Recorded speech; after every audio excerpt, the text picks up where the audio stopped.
मंडई रामपूर गावातील रवी नावाचा मुलगा परत परत इंटरव्ह्यू देत होता आणि प्रत्येक इंटरव्ह्यू मध्ये त्याला अपयश येत होतं। आता परत परत येणाऱ्या अपयशामुळे रवीला फार वैताग आला होता।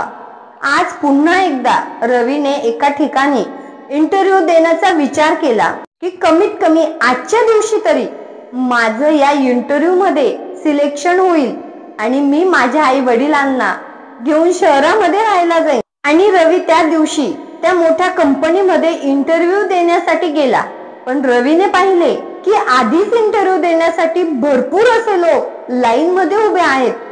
तेवढ्यात रवीने पाहिले की शेजारी असलेल्या रूम मध्ये काही लाईट चालू आहेत। रवी त्या रूम मध्ये गेला आणि त्याने लाईट बंद केले। त्यानंतर त्याने पाहिले की बाथरूम मध्ये नळ तसाच चालू आहे। रवी बाथरूम मध्ये गेला आणि बाथरूम मधील नळही बंद केले। आता प्रत्येक जण इंटरव्ह्यू मध्ये जात होता आणि बाहेर येत होता।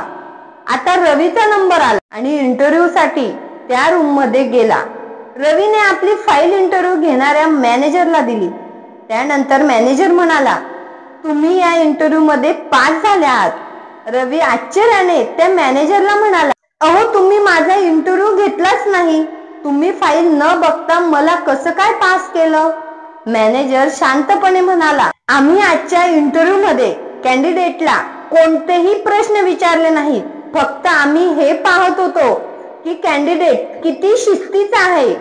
प्रत्येक जण येत होता आणि बाहेर जातही होता, पण तुम्ही ज्यावेळी आतमध्ये आलात तुम्ही शेजारी असलेला बाथरूम मधील नळ बंद केला आणि लाईटही बंद केली।